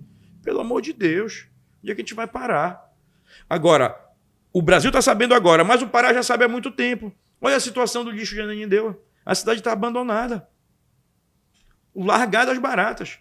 Inclusive, essa semana, os funcionários entraram num protesto, numa greve, porque não estão recebendo da empresa que é responsável pela coleta. Não somente isso, mas a questão da casa de luxo que foi comprada, da vaquinha da corrupção, que até apelidaram jocosamente o Daniel de Doutor Vaquinha, da vaquinha da corrupção, ela é o dinheiro da educação. São fornecedores na área da educação. Meu Deus, isso é roubar o futuro das crianças de Ananindeua. É roubar o futuro dos pais das crianças de Ananindeua, dos filhos ananins. É um absurdo. Roubar dinheiro da saúde. Não entregou o hospital, o governo do estado teve que assumir. Roubar o dinheiro da educação. E querer dizer que quer ser governador para destruir o que o governo fez. Realmente é uma situação muito difícil. Mas a Genial Quest, que tem feito várias pesquisas nacionais em relação aos acontecimentos mais recentes, ela tem detectado que tem certos votos que são consolidados. Né? Aquele voto consolidado... aconteça o que acontecer. Eu vou beber detergente. O IP doou 1 milhão para o Bolsonaro. Estão dizendo que então IP, estão perseguindo IP, os comunistas estão perseguindo IP, eu vou beber IP, vou beber bactéria. Olha só. Onde é que a gente está? Mas por que isso acontece? Veja bem, isso é orquestrado. É orquestrado. Não é à toa. Não é à toa que a festa pela dosimetria é para esconder que tinham enterrado a CPI do Banco Master. Isso é jogo de cena. Essa semana, inclusive, um evento em Santa Catarina, eu estava acompanhando, porque assim, eu não estou aqui dizendo e inventando histórias da minha cabeça. É o que dizem os noticiários, é o que diz a justiça, se for o caso. É semana que passou, em um evento na Santa Catarina, o Flávio Bolsonaro, eu acho que a gente tem essa imagem aí, com uma camiseta dizendo o seguinte: o Pix é do Bolsonaro, o Master é do Lula. Aí, dias depois, vem um escândalo desse áudio, que também não foi feito por IA, é um escândalo com relação às mensagens que até então o pré-candidato à presidência da República, Flávio Bolsonaro, faz a ligação para o Daniel Vorcaro, fazendo aquela cobrança para o filme em homenagem ao pai, um filme hollywoodiano, enfim, que está sendo produzido. A gente não sabe se de fato esse filme ele já foi finalizado, se de fato foi feito esse pagamento, esses milhões, se tem nota, se tem contrato, confidencialidade, porque ele está dizendo agora que existe um contrato de confidencialidade e ele não pode revelar. Contrato de confidencialidade com o Banco Master. Veja só, ele foi pego com a boca na botija. Como sempre, a extrema-direita é covarde e mentirosa. No Congresso, vota tudo contra o povo. Só para a gente ter uma ideia, o Partido Novo, o Marcel von Hatten, que é um dos principais políticos do Partido Novo, em que aquele Allen, que odeia o Pará, baba o ovo dele. Allen, você é o baba-ovo do Marcel von Hatten. Ele é contra o Bolsa Família de R$600. Ele votou contra o piso da enfermagem nesse país. Ele vota contra a melhoria na fiscalização e nas multas contra crimes ambientais. Ele se elegeu, o Marcel von Hatten, em 2014, deputado estadual, fazendo vídeo contra a Maria do Rosário, lá no Rio Grande do Sul. Vídeos misóginos. Então, é esse o naipe da extrema-direita. O PL nem se fala. O Partido Liberal. Sóstenes Cavalcante foi pego com quase R$500 milhão vivo na sua casa, em dinheiro vivo, que se diz o paladino da moral e dos bons costumes. Esse Congresso, boa parte dele é inimiga do povo, infelizmente. E o que está acontecendo agora com o Banco Master? O Flávio está tentando se justificar e a emenda é pior que o soneto. Eu não posso falar que eu peguei dinheiro do Banco Master porque eu tenho contrato de confidencialidade com o Daniel Vorcaro. E tem mais. Esse filme seria o filme mais caro da história do cinema brasileiro. O Agente Secreto custou pouco mais de 20 milhões. Esse filme, 136 milhões. E a empresa que está executando o filme, ela tem um contrato com a Prefeitura de São Paulo de 108 milhões de reais para colocar internet nos bairros. Não colocou. 5 mil pontos de internet, não colocou nem 2 mil. E essa mesma empresa é que faz o filme do Bolsonaro. Esse esquema, na verdade, me parece ser mais um tentáculo do Master para lavar dinheiro internacionalmente com esse filme. E é que está sustentando, e se suspeita agora, que esse dinheiro é que sustenta o Eduardo Bolsonaro para ficar incentivando o governo americano a meter taxa no Brasil, para desestabilizar a política nacional, para desestabilizar a economia nacional, as nossas exportações, as nossas importações. Então é um complô internacional que estava sendo financiado com o dinheiro do Vorcaro, através do Flávio Bolsonaro, do Bolsonaro e desse filme vagabundo, que é um filme vagabundo que vazou hoje, Agenor, uma cena da facada, quando o Bolsonaro pega uma facada, né, o Jim Caviezel. Inclusive, esse ator, o Jim Caviezel, que está fazendo o papel do Bolsonaro, que fez A Paixão de Cristo, ele é um dos principais expoentes da extrema-direita norte-americana e ele é presença constante no podcast do Steve Bannon, que é o cara que articula a extrema-direita no mundo inteiro e é o responsável pelo movimento MAGA, Make America Great Again, né? América de novo grande, né? Que é o movimento do Trump. E ele então tá tudo conectado isso aí. Aí eu te pergunto uma coisa, Márcio, quando a gente fala em direita, obviamente que tem um lado extremo, assim como tem a esquerda, tem um lado extremo dela também. Quando a gente fala em direita, a verdadeira direita do país, de fato, quer um Bolsonaro ali representando esse braço da direita? Eu acredito que não. Uma das principais agências... Existem outras alternativas, caso o Flávio não seja real, porque a gente não sabe o que pode acontecer nos próximos dias, né, com novas revelações, porque tudo isso aí desencadeou, não foi pela imprensa tradicional, e sim por Intercept. Foi o Intercept Brasil, que ao longo dos últimos anos vem exatamente trazendo à tona escândalos. Inclusive, eu quero ser solidário com o Intercept, que tem denunciado, que tem sofrido uma avalanche de processos judiciais para impedir o trabalho do jornalismo investigativo do The Intercept Brasil. São responsáveis pela Vaza Jato, que descobriu as safadezas do juiz Moro em conluio com Deltan Delagnol para criar a Lava Jato e botar Lula na cadeia injustamente, para tirá-lo da disputa presidencial e colocar Bolsonaro na presidência da República. Inclusive, seu Deltan Delagnol e seu Sérgio Moro, vocês não deram um pio sobre a roubalheira do Flávio Bolsonaro junto com o Vorcaro. Seria bom vocês se pronunciarem. A direita do Pará já falou alguma coisa a respeito desse escândalo? Olha, o que eu saiba, um dia desse foi feito um vídeo do deputado delegado Caveira com o vereador Zezinho Lima, que tinha feito... É tipo um Vlad da extrema-direita, né? O Vlad fez a tatuagem do Temer, né? E o Zezinho Lima fez uma tatuagem do Bolsonaro e agora fez uma tatuagem do Flávio Bolsonaro, mostrando, né, o bracinho assim, né, botou o queixinho no ombro e mostrou a tatuagem dele, né? Eu acho interessante, né, porque parece uma brincadeira, mas não é. Porque tem gente que vota nesse tipo de político, que é um bobo da corte. É aquele voto consolidado que você falou. Está cristalizado. Tem gente bebendo detergente. Imagina votar numa figura pitoresca. Você vê o delegado Caveira. Não tem um projeto digno de nota no Congresso Nacional, na Câmara Federal. Pelo amor de Deus. Cadê, rapaz? Tem milhões em emenda. Vamos mostrar onde é que está esse trabalho. Cadê o trabalho? Eu quero ver. Cadê o asfalto? Cadê a iluminação pública? Para onde é que está indo esse dinheiro, esses milhões e milhões de emendas dos nossos deputados federais da extrema-direita? Vamos mostrar o serviço aí, porque eu só vejo o serviço do governo do Estado aqui e da bancada.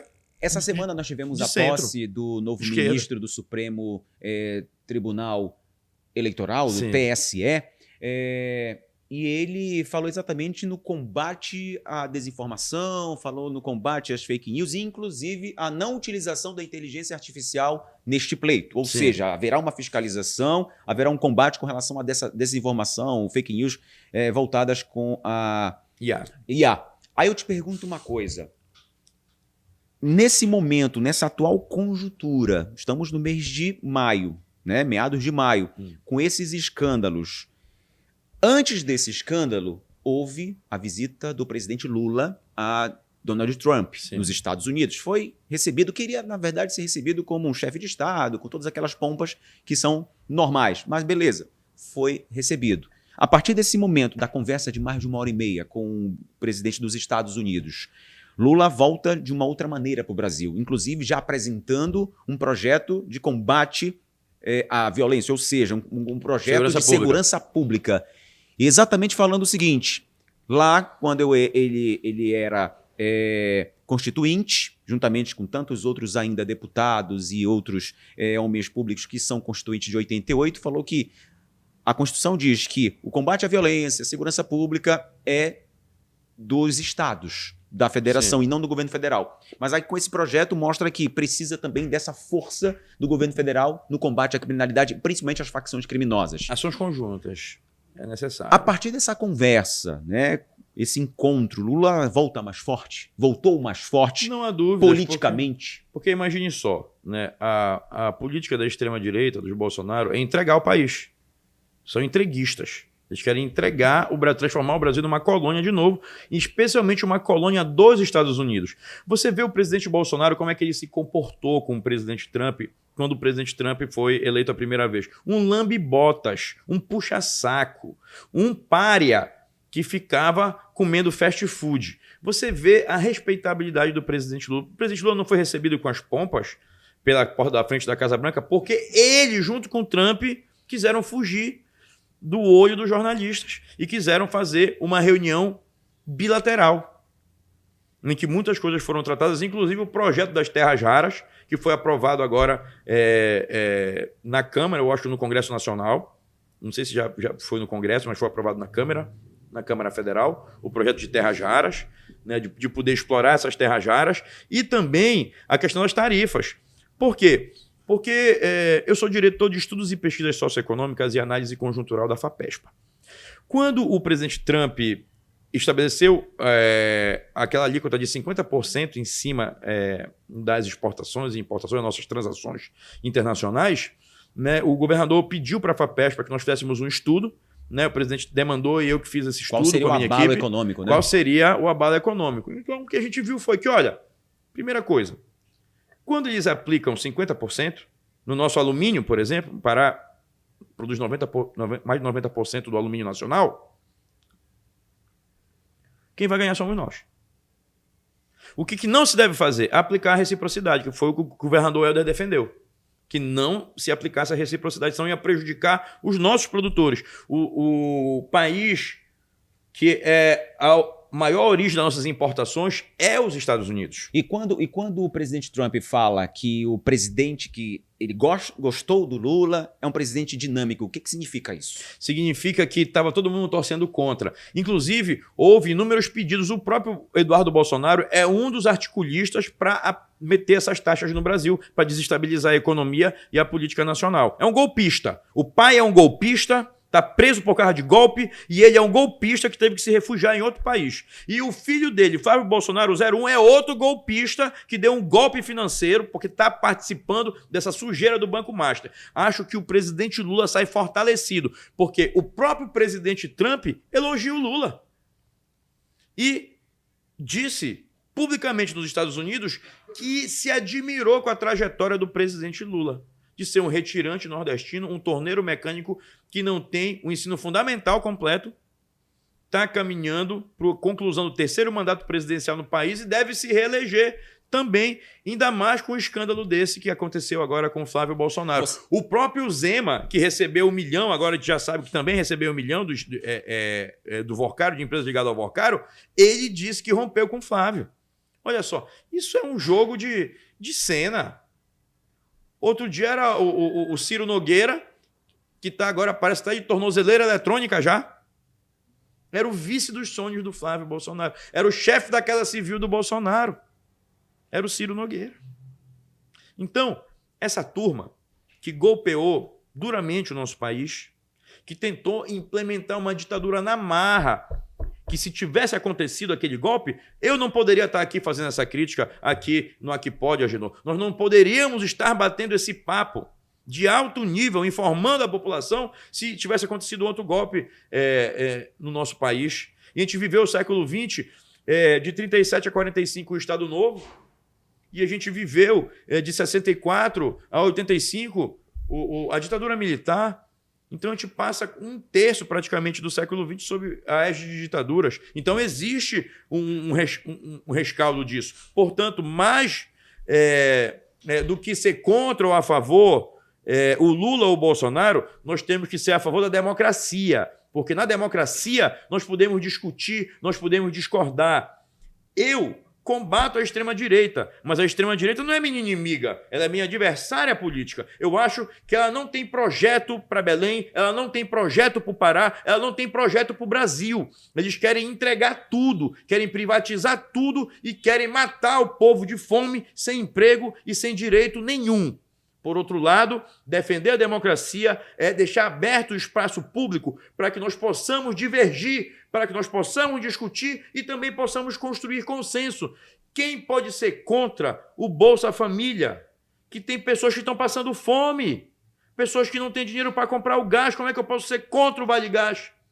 Os enfermeiros e enfermeiras que carregam junto com os médicos a saúde desse país, como eu posso ser contra um piso da enfermagem?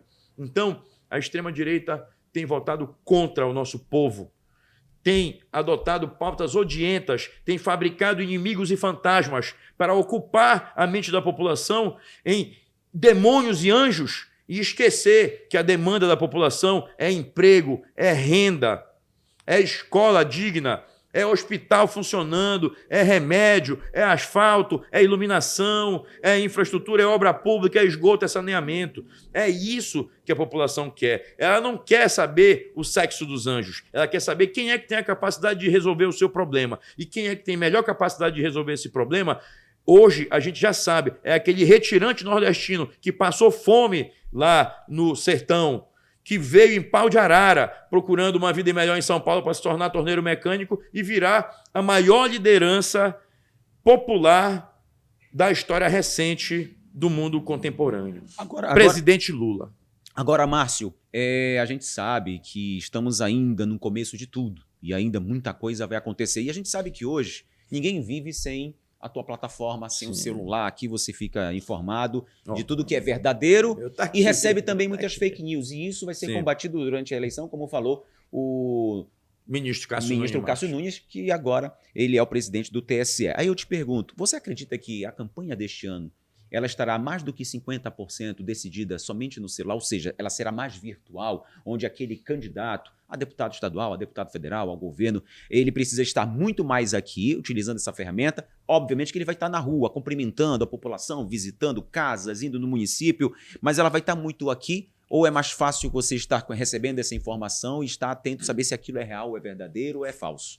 Bem, eu vejo que o mundo da rede social, né, da social network, ele é a ampliação do debate público para a palma da nossa mão. Debate público, agora, você não reúne mais a família na sala para ver o jornal. Você acorda de manhã cedo, você não pega aquele calhamaço de várias folhas de papel. E ele é individual. E é individual. E o algoritmo, que é a inteligência que tem por detrás vai te entregando disso, ele vai te entregar o que está procurando. Está procurando pornografia, vai começar a te sugerir pornografia. Está procurando política, vai começar a te sugerir política. Está procurando futebol e assim por diante, né? O algoritmo vai, conversando contigo. Agora, há a necessidade, sim, e você já mencionou 2 vezes a questão do TSE, do Cássio Nunes Marques, de haver uma regulamentação disso. Porque senão vira terra de ninguém. Então, ele ampliou as vozes, as redes sociais. E eu não tenho dúvidas, né? Eu estava conversando outro dia com o professor Maneschi e ele estava me mostrando que os 17 deputados federais, deputados e deputadas, nenhum é um grande digital influencer hoje eleito no Pará, da bancada paraense. Você acha no entanto, e aí que a gente chegou num ponto interessante, nenhum deles abre mão de ter uma rede social profissional, mostrando o seu dia a dia, mostrando, por um lado, que ele é um político ou uma política profissional, trazendo benefícios para a sua base, para o seu estado, para os municípios que lhe renderam votos nas eleições passadas, mas também mostrando que são humanos, que bebem café, que têm família, que vão à feira. Então, a rede social é muito importante para que o eleitor se informe. Por isso que eu digo mais uma vez, ir para frente de um buraco, ir para frente de um problema e botar a culpa em todo mundo é muito fácil. Mas você tem que ver o que essa pessoa já fez pela população. Qual foi o projeto dela que trouxe benefício para alguma comunidade? Qual é o compromisso dela em chegar lá na Câmara Federal ou na Assembleia Legislativa e defender o interesse dos estudantes, das mulheres, das minorias, dos quilombolas, dos indígenas, dos homens e das mulheres também. Então, a rede social, ela é perigosa quando você não tem os devidos filtros. A gente está aqui, por exemplo, Agenor, no seu programa, que é um programa sério, que faz um jornalismo de qualidade. Você já está anos e anos e anos à frente de inúmeros programas de jornalismo da nossa cidade, do nosso estado. Você tem um lastro para estar trazendo essas informações aqui. Então, se o eleitor quiser se informar, tem que procurar veículos como o seu, tem que procurar veículos que já estão consolidados. A Folha de São Paulo, o Estadão, a RBA, o Liberal, tantas outras televisões. tantos outros jornais que ainda permanecem. Então, a gente precisa se informar melhor e passar esses filtros. Porque é absurdo eu dizer que o IP está sendo proibido por comunistas e eu vou beber detergente com bactéria para mostrar minha ideologia. E o que é legal é que todo mundo tem acesso, tem um livre acesso. Aí você vai decidir o que você vê, se é verdadeiro, se é falso, vai pesquisar, não, isso aqui eu não vi no tele... Porque o que acontece hoje, né? Ainda acontece, é quando você vê uma notícia nas redes sociais de um perfil que não é um perfil, digamos, tradicional, de veículos de comunicação, você sempre vai ter aquela interrogação, mas será que isso é real? Peraí, deixa eu pesquisar. E tu vai ver nos perfis, não, isso aqui não é real, isso aqui não aconteceu dessa maneira. Isso é importante. O poder da informação é importante. Não é aqui que a gente está debatendo, conversando, porque fulano é bom, fulano é ruim. Não é isso. Não, é democraticamente, é discutindo. O Márcio deu a opinião dele aí, falou exatamente, perguntei. Isso. Todo mundo tem o direito de gostar ou não. Não, muda de canal, não acessa, deixa de seguir. A democracia é isso.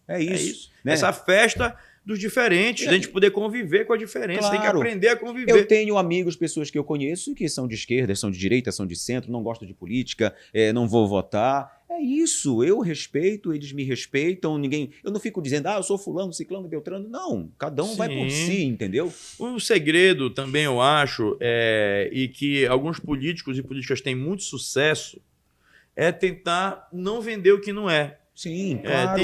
Do nada aparece... Tem político que acha que a política ela só é feita no celular, no TikTok, no Instagram, no Facebook... né, no Kawaii e tantas outras. Sabe o que é interessante? E a vida real. Sabe o que é interessante? É sujar o sapato, é ir na comunidade, é ir à feira, conversar com as pessoas na rua, porque assim... Tomar o café, saber onde é que tá doendo. Tá caro, isso aqui tá caro, poxa, como é que se pode fazer, como é que pode para melhorar? E saber quais são os seus direitos e quem você cobrar. Não adianta, encheu o lago, o canal. Cobra do governador. O que o governador tem a ver com o canal? Mas é a covardia. Tu tá entendendo? Mas é a falta de informação. Não tem nada a ver com o governador. Mas e aí o prefeito não faz nada? Mas sim, o que a gente vai fazer quando a chuva torrencial coincide com a maré alta? Para onde essa água toda vai? Mas é necessário, Agenor, cada vez mais a profissionalização política nas redes sociais. Por quê? Porque a gente vê que a extrema-direita ela tem nadado de braçada. E a esquerda só reage, é meio reativa. Só se defende. Né? Se defende, reage. E é uma situação realmente que é preciso haver um nível de profissionalização. O PL, Partido Liberal do Valdemar Costa Neto, né, ex-presidiário, né, no partido do Bolsonaro, que é o melhor amigo do Valdemar Costa Neto, agora que o Moro dizia que o Valdemar Costa Neto era bandido, mas agora está no partido do Valdemar Costa Neto também. O PL fez um curso nacional ensinando os seus candidatos a como fazer esses vídeos de lacração, acreditando que a internet que vai eleger essas bancadas todas do PL. A internet é importante, mas mais importante do que a internet é a política real, é o dia a dia, é o olho no olho, é o trabalho verdadeiro da política, né? Todo jornalista, eu costumo dizer, Agenor, é um agente político por excelência. Já dizia o Max Weber que o jornalismo político é uma das espécies principais da política como vocação. Então, acho que todo jornalista tem uma vocação a ser político. Eu falo que eu sou jornalista também, sim, né? Mas sou um cientista, acima de tudo, um pesquisador, e tenho construído um nome ao longo de todos esses anos no nosso cenário político, econômico, social e ambiental paraense, justamente com números, com ciência, com pesquisa. Por isso eu sou o professor Márcio Ponte, por isso eu sou conhecido como professor. E é outro grupo que a gente vê cada vez menos representado no parlamento. O jornalista e o professor, que são dois agentes políticos por natureza, pela própria natureza da sua atividade laboral. Lidar com pessoas, é popular. Eu quero que tenha cada vez mais professores e jornalistas no parlamento. Por quê? Porque são dos profissionais dos mais preparados que existem na sociedade, que estão por dentro do que está acontecendo. Tem o jornalismo investigativo também, e a ciência ela é uma investigação, ela nasce de um problema, de uma pergunta, da tentativa de responder a esse problema. Tudo é tão bom quanto um melhor debate, você debater com respeito. Eu digo assim, tudo tem que ter um respeito. Você é contra, eu sou a favor, não, eu sou a favor, você é contra. Tá, beleza, tu pensa dessa maneira, tu tenta defender a tua tese, a tua linha de pensamento, de raciocínio, pela experiência que você acaba tendo. Eu também, assim, sou um cara que discordo de muita coisa, acho que deveria ser de uma maneira melhor, eu acho que deveria, por exemplo, eu vou te dar um exemplo. Não sei se você tem pet. Você tem pet? Pô, já tive. Acho que a maioria dos brasileiros, por exemplo, tem pet, né, em casa. De alguns cachorros. De 1 a 2, 3, enfim. Mas até hoje eu não vi, por exemplo, nenhum, não sei se existe, nenhum deputado federal defender, não digo essa causa, mas defender que os gastos que você tem com a medicina veterinária tratando do teu pet deveriam entrar, por exemplo, no imposto de renda. Porque você gasta tanto quanto a saúde pública, a saúde humana. Sim. Às vezes até mais, né? Para salvar a vida animal. Então, assim, não existe um projeto, mas deveria ter um projeto, porque o custo é muito alto. É uma causa, é a causa animal. Sim. Né? É a causa animal. Inclusive, essa causa animal, ela tem movimentado realmente diversos mandatos, país afora, inclusive Belém, inclusive em outros municípios, inclusive no estado do Pará. Então, é uma das causas também que talvez tenha uma subrepresentação. Sim. Mas é tão mais urgente que as outras causas, como animal e outras que já têm alguma representação no parlamento, a causa dos estudantes.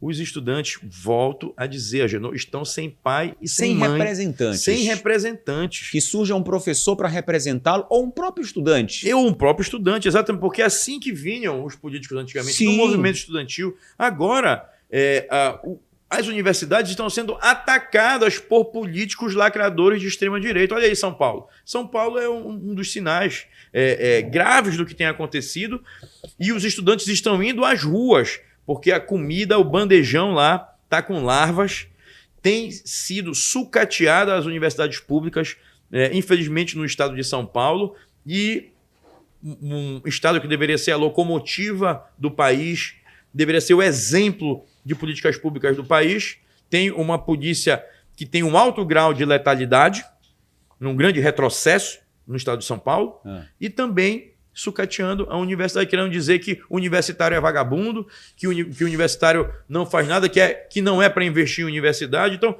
quem é contra o estudante é contra o pai e a mãe do estudante, é contra filho e filho de estudante. Quem é a favor de estudante tem que procurar eleger candidatos e candidatas que representem verdadeiramente o interesse dos estudantes. Agora, professor, caminhando agora para a nossa reta final, poxa, um bate-papo muito bom. Passou tão rápido que eu nem senti. Não, foi rápido. Só que aí é o seguinte, ó, se estiver na geral, pode mostrar para a gente. Todo convidado aqui do Aqui Pode, ele recebe um jantar muito bem servido pelo Amazônia na Cuia. Tá? Então, Márcio Ponte, o que você pediu? Eu vou passar para cá porque o Márcio Ponte pediu esse prato aqui. Esse prato aqui, que foi colocado na cuia, muito bem servido, está ao lado de um belo e delicioso suco de taperebá, é o seguinte, o que o Márcio pediu? Márcio, você pediu, deixa eu aqui procurar, o filé com queijo do Marajó, é isso? Ui, filé de búfala com queijo do Marajó. Filé com queijo do Marajó, vem arroz, farofa e vinagrete de feijão, manteiguinha. Não come ainda, deixa eu terminar, calma, eu sei que tu tá com água na boca. Assim, agora eu tô querendo saber quando é o outro convite para outra entrevista para eu jantar de novo na cuia. E aqui ao lado tem o suco de taperebá, delicioso, super regional. A gente sabe que o Amazônia na Cuia é um restaurante com a gastronomia amazônica, a gastronomia paraense. E aí eu pedi hoje diferente, tá? Eu pedi hoje o meu prato é um prato vegetariano, no Amazônia na Cuia tem para atenção veganos e vegetarianos, você encontra. Esse aqui, ó, que eu pedi aqui é exatamente para mostrar para vocês. Esse aqui é a cuia vegetariana, que vem queijo do Marajó, vinagrete de feijão, feijão manteiguinha, farofa de banana da terra, ou seja, arroz e batata palha. Essa farofa de banana da terra, ou melhor, essa farofa de banana da terra é exatamente como se fosse a carne. Quem não come carne tem a banana, que é a proteína. Então, assim, você fazendo o teu pedido agora, você sabe que você vai encontrar o teu menu, o teu cardápio, você vai poder montar também no Amazônia na Cuia e você poderá receber na tua casa. Então, eu estou falando por que disso? Porque eu estou mostrando para você agora, olha, esse Agenor 10. 10% de desconto para você que pediu o teu almoço, jantar e a tua entrega. Você vai ter 10%, não é na entrega, tá? É no conjunto. 10% de desconto utilizando esse voucher. Vai agora, escaneia esse QR Code e aproveita para saborear o teu almoço, o teu jantar com o melhor da gastronomia paraense, gastronomia da Amazônia e com o teu suco de frutas regional e também a tua sobremesa que tem de cupuaçu, bacuri e tantos outros sabores da Amazônia. A Amazônia na Cuia, para quem prefere visitar o restaurante, em 3 endereços, na Avenida Domingos Marreiros, ali no bairro do Marizal, também na Avenida Duque de Caxias, no bairro do Marco, e a nova unidade que fica no Porto Futuro.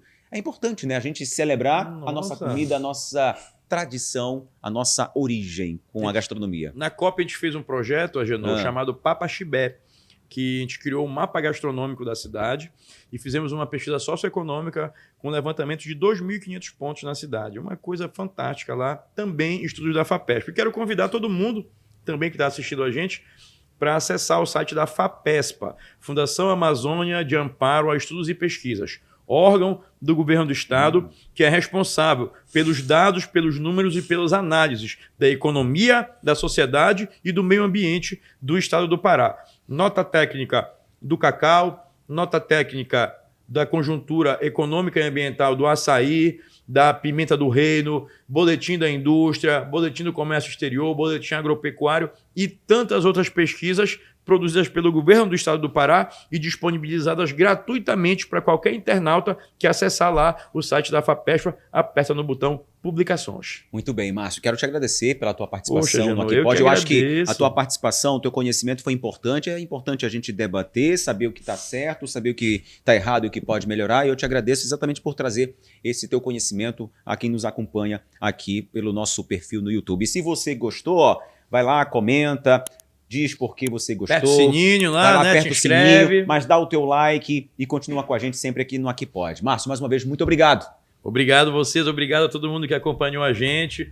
Motivo de grande honra poder estar aqui a primeira vez, há muito tempo também que eu ansiava essa oportunidade da gente poder conversar aqui, Agenor, com um jornalista do seu gabarito, do seu cabedal, e eu também recebendo perguntas que levantam a bola para a gente poder cortar, para a gente poder trazer o assunto. Eu só tenho a te agradecer essa oportunidade. E estamos de portas abertas para o próximo convite, já me convidando aqui. Tá bom, fique à vontade. A gente combina uma outra oportunidade. E olha, a gente sempre também reafirma que a cada semana tem sempre um episódio relevante, tem polêmica, tem assunto bom, tem troca de ideias, tem conhecimento e muitas histórias. Esse é o Aqui Pode, diretamente dos estúdios da Treehouse, a nossa produtora que está preparada, pronta para atender também você aí que tem a sua demanda, com o teu trabalho de influenciador, com a tua empresa e precisa também criar um podcast, você que é profissional liberal da comunicação, aproveita a oportunidade, fale agora com a Treehouse e faça o seu orçamento, tá aí o QR Code, escaneie agora e fale com os meninos que estão aqui prontos e preparados e altamente capacitados para atender a tua demanda. Então aproveita, na próxima semana a gente tem mais um episódio no Aqui Pode. Enquanto isso, vamos degustar a nossa comidinha, o nosso jantar na cuia. Até uma próxima, a gente se encontra. Valeu!